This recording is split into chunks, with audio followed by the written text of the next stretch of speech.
Lake George Battlefield Moments, a production of Lake George Battlefield Park Alliance, preserving our area's incredible history. Here's the president of Lake George Battlefield Park Alliance, John DeNuzzo. Welcome to Lake George Battlefield Moments. Our guest is Andrew Menzie, the Director of Historical Interpretation for Fort William Henry. Welcome, Andrew. Well, thank you, John, and thanks for everything that Lake George Battlefield Alliance does. Well, we enjoy a great partnership with Fort William Henry and the French and Indian War Society. We're very proud of that. And the recreated Fort William Henry has been a tourist attraction at Lake George for over 70 years now. How much of the original 1755 fort remains? Well, first, we've got the original site, and that in itself is amazing.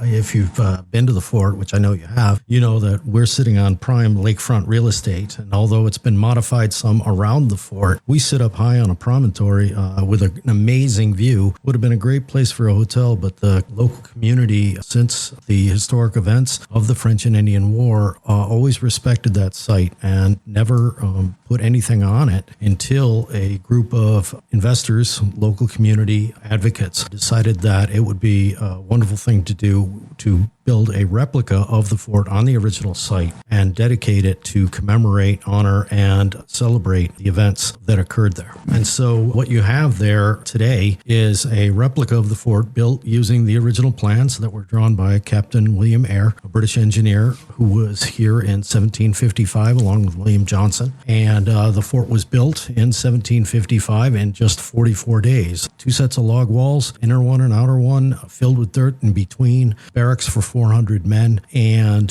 that was built. And then French will come along and attack it twice. They destroy it the second time, and that site remained unoccupied for all that time until it was rebuilt. Today, although we don't have the dirt inside the walls because we're not trying to stop cannonballs, we're trying to invite visitors in. It's the barracks and the hollow walls are filled with exhibits, as well as uniformed reenactors giving tours, putting on living history demonstrations and presentations. We've got a gift shop this year. We'll have an expanded book section of the gift shop that we're very proud of, adding a lot more historical books. Of course, we have something that they didn't have in 1755, and that's bathrooms. All for the good. And what a resource. Given the pressure over the course of 270 years of, the prime real estate, the lakefront, as you said, it's just a terrific resource that has been able to be preserved in an enhanced state so that people get to enjoy it. Is the fort open for visitors in mid-March? This is our last weekend. We tried to be open during the weekends that the Lake George Winter Festival was going on. Then we will be closing down after this weekend. We'll reopen for the 21st, that day only. Then we'll finish our sprucing up, putting in some new things, and getting fixed up to reopen formally in April for weekends and school groups, and then completely for the season by May. Okay, so tell me about the new things. What will be new in 2026? That people will get to see? That's one of the great things about being able to work with such the team that we have there. We've been able to create a lot of new things recently to add or enhance what is already there. The prime exhibits that we've been working on and installing this winter, the first of which is a commemoration of the work of Jack Binder. Jack Binder is an artist, originally made his career as a comic book artist down in New York City. He's the gentleman who created Captain Marvel. Then he moved up here, lived in Chestertown, and did work all around the local community, taught art classes, but his biggest source of income was Fort William Henry Museum, which was rebuilding after the terrible fire of 1967.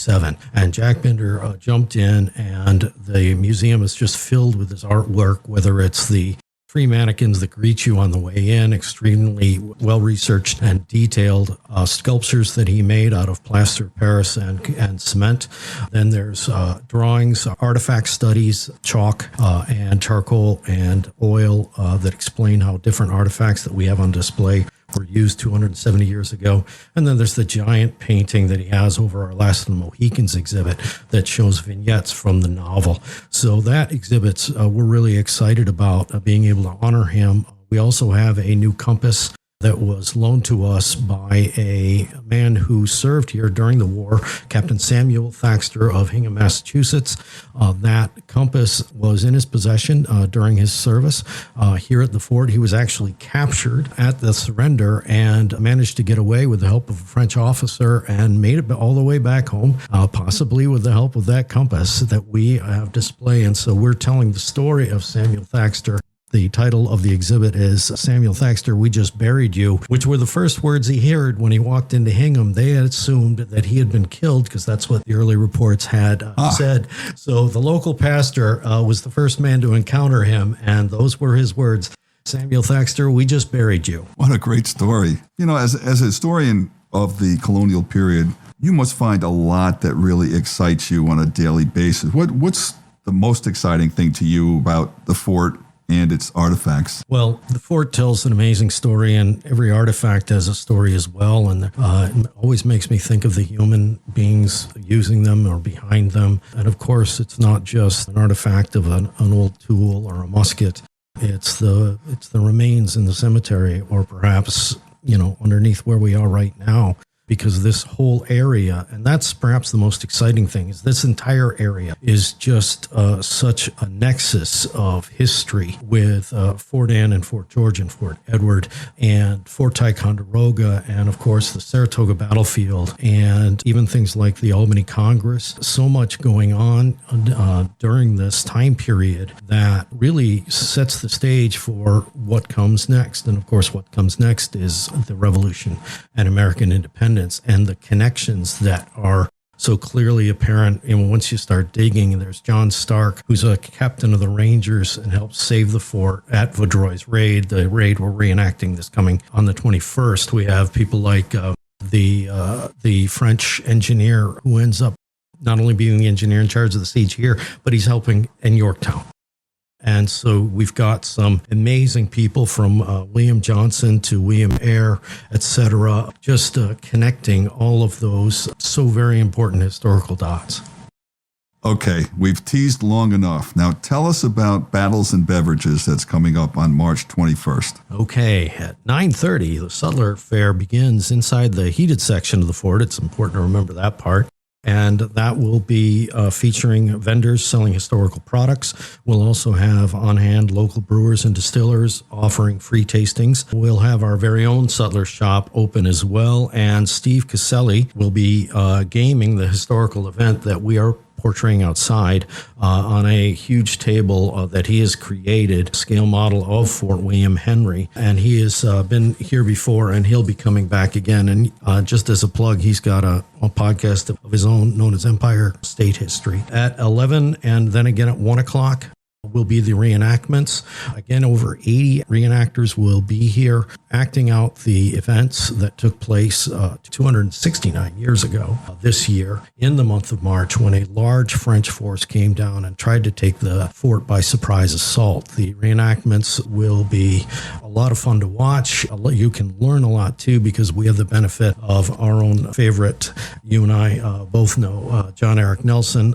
He will be narrating. So it's a great educational experience. It's also a lot of fun to watch. And then from 9:30 to 3, the Sutler Fair will be going on. And after 3, the action will move over to the conference center. Village Blacksmith, which is the bar and restaurant attached to the conference center, will be hosting what is being called the Frontier Food Tasting and Talk. And that will be a delicious and educational experience presented by the renowned Melanie Sawyer and Kristen P. Ray with the help of Chef Dan, Fort William Henry, and his culinary masters.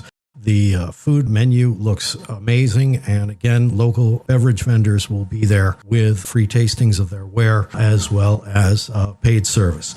So tickets for that event, the morning is free, reenactments are free. The afternoon at the local blacksmith is a ticketed event. You can buy the tickets online at fortwilliamhenry.org under events. You can also find it on Facebook. You can see the menu on Facebook to hear about what you'll be getting that. And all proceeds for this will be going to the French and Indian War Society, which is the nonprofit associated with Fort William Henry.